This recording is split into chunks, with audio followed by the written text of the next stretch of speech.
प्रभु के श्री विग्रह के सामने बैठकर बात करना और उसमें झूठ बोल देना, ये दोनों अपराध है।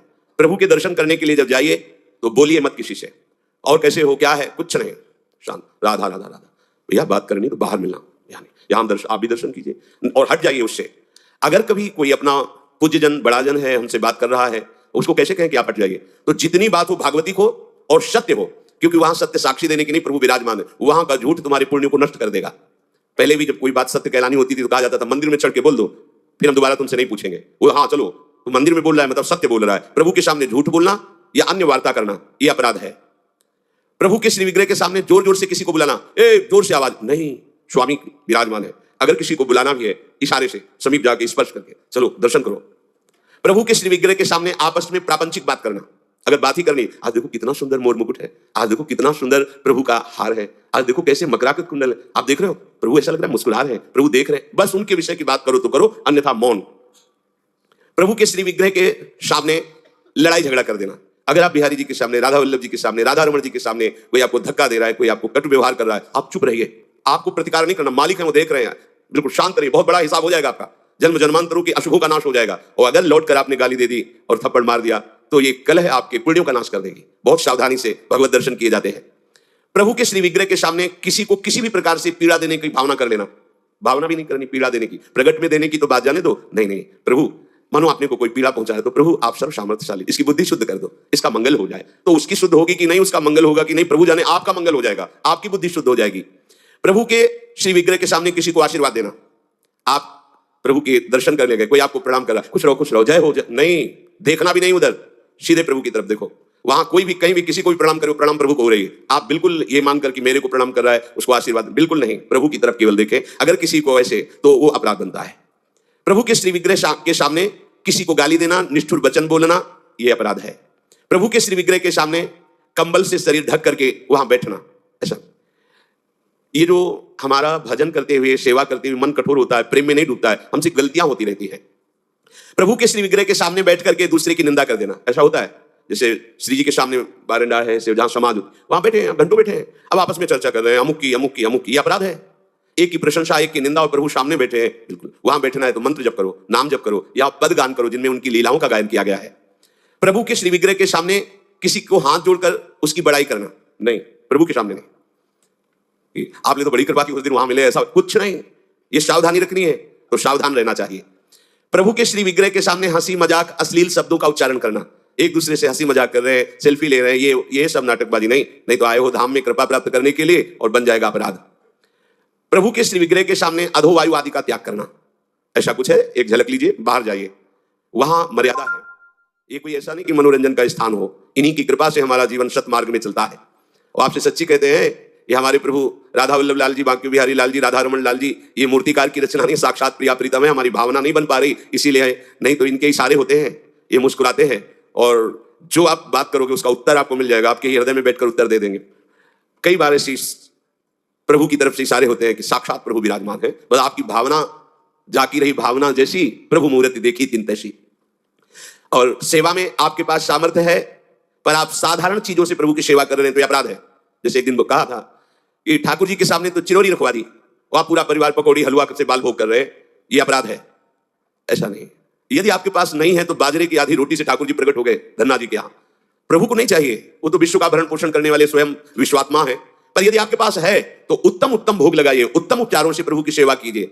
ऐसा नहीं कि आप अपने लिए वस्त्र बहुत महंगे लाते हैं और प्रभु के लिए ऐसे साधारण कपड़े ले आए, अपने लिए अच्छी भोग सामग्री प्रभु के लिए, ऐसे दुकानों में है, सुपारी किसके लिए लेना है, आपको खाना है तो अच्छी क्वालिटी की रखिए, और अगर पूजा के लिए लेना है तो जो कोई खाएगा नहीं वो रखिए पूजा वाली, सूखे नारियल पूजा के लिए, टून का कपड़ा पूजा के लिए, ये ऐसा नहीं होना चाहिए, ये सेवा अपराध है। अपने बच्चे को कैसे आप रखते हैं, देखिए आप बाहर भी जाते हैं एक बोतल में दूध रखते हैं, थोड़ी सी कुछ खान पान के साथ बच्चा है, ऐसे ही अपने ठाकुर जी को समझिए, वो आपके लाडले हैं, जो आप जल पिलाओगे वो जल पिएंगे, जो आप भोग लगाओगे भोग लगाएंगे। सेवा विग्रह में प्रभु आपके अधीन है। अगर सेवा विग्रह में आपने ऐसा बर्ताव किया जो नहीं होना चाहिए तो आपका हृदय कठोर हो जाएगा, आपकी भक्ति बाधित हो जाएगी। वैसे भी आसक्ति होनी चाहिए, जो सेवा विग्रह आपको प्राप्त हुआ उसमें आसक्ति होनी चाहिए। अच्छे से अच्छे पदार्थ देखकर मन ललचा जाए कि मेरी सामर्थ्य तो नहीं, पर अगर सामर्थ्य होती तो आज प्रभु को ये भोग लगाते, आज प्रभु को ये पहनाते, तो आप ये समझो आपको उसका फल मिल गया। चढ़ा नहीं पाए, समर्पित नहीं कर पाए, और उसका फल आपको मिल गया क्योंकि आपने विचार किया ना, भावना की ना, और प्रभु भाव ग्रहण करते हैं। प्रभु को बिना अर्पित किए किसी भी वस्तु को खाना पीना, यह सेवा अपराध है। यदि आप गुरुमंत्र लिए हो, ठाकुर सेवा विराजमान किए हो और आप बिना अर्पित किए पाते तो अपराध है। एक बार नंदगांव ब्रज भक्तों के चरित्रों में है, अगर आप बिना भोग लगाए पाते हैं, बिना भोग लगाए जल पीते हैं, जल भी पीना है तो आप अपने गुरुदेव का स्मरण करके नाम लेकर ही जल पीजिए, उनको भाव से अर्पित करके। भोग पाइए तो अर्पित करके। अगर आप अर्पण नहीं करते तो इसमें अपराध बनता है। ये आपकी बुद्धि को भ्रष्ट कर देगा, मलिन कर देगा। बिना भोग लगाए कुछ नहीं पाना। अगर ऐसा नियम रखोगे तो तुम्हारी बुद्धि रोज का रोज भक्ति के रंग में रंगती जाएगी, हृदय द्रवित हो जाएगा। बिना अपने आराध्य देव को अर्पित किए हुए कुछ भी नहीं स्वीकार करना। अगर हमें वस्त्र भी पहनना है तो पहले प्रभु को अर्पित करना है। अगर ऐसी भावना रखोगे तो बहुत जल्दी प्रभु कृपा करके अपनापन आपके हृदय में प्रकट कर देंगे, जो सबसे बड़ी सिद्धि है। श्री जी हमारी लाडली, जो हमारी, ये भाव आ जाना, हमारे माई श्यामाजू को राज, ये सबसे बड़ी सिद्धि हृदय में आ जाना। जैसे मीरा जी कहते, मेरे तो गिरधर गोपाल दूसरो न कोई। प्रभु को निवेदन किए बिना कोई भी वस्तु खाना पीना ये सेवा अपराध है। और जो ऋतु में सबसे सुंदर फल है, जो अनुकूल मौसम के है, वैसे ही सेवा करनी चाहिए। सर्दी है, थोड़ा गुनगुना जल, वो पदार्थ भोग में लगाएं जो सर्दी दूर करते हैं, क्योंकि आप जैसी भावना करेंगे प्रभु वैसा ही आपको अनुभव कराएंगे। अब कोई कल पूछ रहा था कि पानी बदलना चाहिए क्या प्रभु के लिए? एक गिलास में रख दिया, 24 घंटे ऐसे रखा है, उसको बदलना चाहिए, ये सेवा हो रही क्या?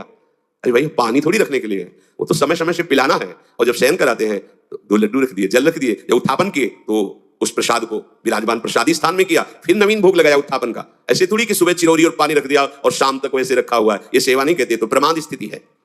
देखो, गांव गली की सेवा वाली बात अलग है, यहां प्रेम की उपासना की बात है, शरणागति की परिपक्वता की बात है। सुंदर सुंदर फल वस्तुएं आई और आपने उनको पा लिया एक लेके, और फिर कहा कि भोग लगा देना, यह अपराध है। अब इसी में एक सावधानी की बात बता रहे हैं। गिरिराज जी की दंडोती परिक्रमा सदगुरुदेव भगवान के साथ लगा रहे थे। जब मानुषी गंगा में पहुंचे तो वहीं पास में सहतूत बिक रहे थे। महाराज जी ने कहा, श्री जी की इच्छा है, सहतूत लाओ। सहतूत लाए, वो इतने इतने खटमिठे से होते। मानुषी गंगा में उनको धोए, महाराज जी ने भोग पात्र में रख करके इतने दिए, बोले पाओ।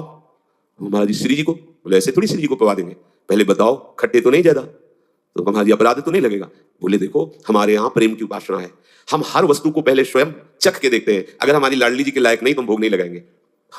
अब ये ज्ञान तो हमें पहले था नहीं, क्योंकि पहले था कि बिना भगवान को प्रभु को अर्पित किए हुए एक किनका भी नहीं, क्योंकि सबसे पहले प्रभु। लेकिन ये इससे भी श्रेष्ठ बात है, हमारे लाडली लाल को कहीं ऐसा कोई भोग न लग जाए जो दुखद हो, तो हम पहले कढ़ी चावल रोटी सब सामग्री बनी। अब हम देखेंगे, पहले एक चम्मच निकाले, अलग लिए, हाँ कढ़ी ठीक है, बहुत सुंदर ठीक, आज थोड़ा नमक कम है, थोड़ा सा और मिला देते हैं, या चीनी कम है खीर में, थोड़ा सा और मिला, फिर हाथ धोया, आचमन किया, फिर वहां से उसको ठीक किया और फिर भोग लगाया। ये प्रेम की उपासना की। यहाँ जो बात कह रहे हैं कि अच्छे फल लेके उठाए खा लिया, हाँ अपने स्वाद बुद्धि से, अपने उदर पर पोषण के लिए यदि आपने ले लिया है तो अब आपने कोई भोग सामग्री, लड्डू या पेड़ा रखे हुए हैं, श्री जी के लिए रोज भोग लगता है, और डिब्बा को खोला है, प्यास लगी, एक पेड़ा लिया, पानी लिया, और वो अमनिया नहीं रह गया। अब आपने ले लिया, पहले तो अपराध लगा कि आपने अमनिया पाया, दूसरा सारा वो पदार्थ जो रखा था वो सब बेकार हो गया, श्री जी के भोग लायक नहीं। बहुत होश में सेवा में प्रभु के श्री विग्रह के सामने पीठ करके बैठ जाना। सामने श्री जी विराजमान है तो उनके सन्मुख होकर के बैठिए या साइड में बैठिए, ठीक उनके सामने पीठ नहीं होनी चाहिए। प्रभु के श्री विग्रह के सामने किसी को प्रणाम करना, जैसे श्री जी के दर्शन करने राधा वल्लभ जी के गए हैं तो आंख बचाइए, किसी को आंख ना मिलने पावे, बड़ा छोटा कोई भी, मन से सबको प्रणाम, बस सीधे प्रभु से आंख मिला लीजिए। अगर वहां गुरु जी पधारते हैं या गुरु स्वरूप महापुरुष कोई पधारते हैं तो श्री विग्रह के सामने से हट जाइए, दूर होकर के फिर उनको लक्ष्य करके प्रणाम कीजिए, पर सामने नहीं।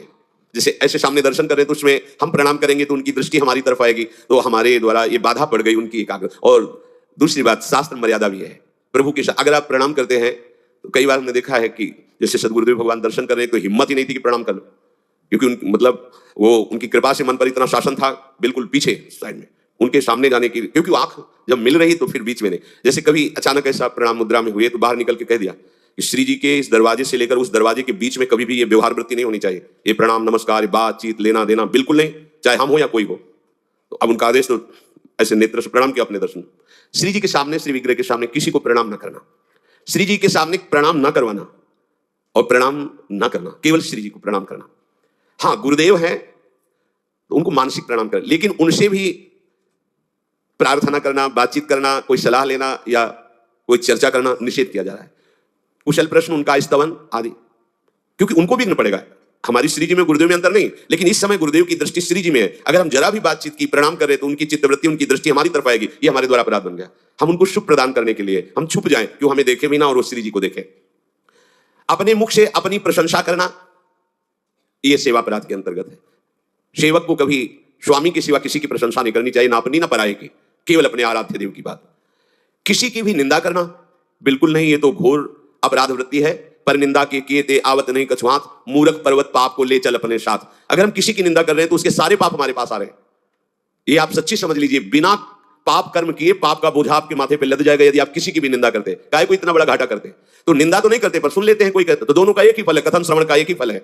जैसे एक पाप आचरण कर रहा है और एक पापाचरण की प्रेरणा दी है, जाओ ऐसा कर लो, और एक कहां जा रहे हो, ऐसा करने जा रहे हो, हाँ ठीक है करो, तीनों को बराबर दंड मिलेगा। कर्ता, प्रेरक, अनुमोदन। अनुमोदन हाँ हाँ ठीक है, प्रेरक हाँ ऐसा कर दो, और वो जो कर्ता चाहे शुभ कर्म हो तीनों को बराबर फल मिलेगा। अच्छा कहां जा रहे हो, परिक्रमा? अरे भाई बड़े भाग्य की बात है, वृंदावन की परिक्रमा देना अवश्य लगाओ, नाम जप करते हुए लगाना, पूरा परिक्रमा को उसको फल मिलेगा।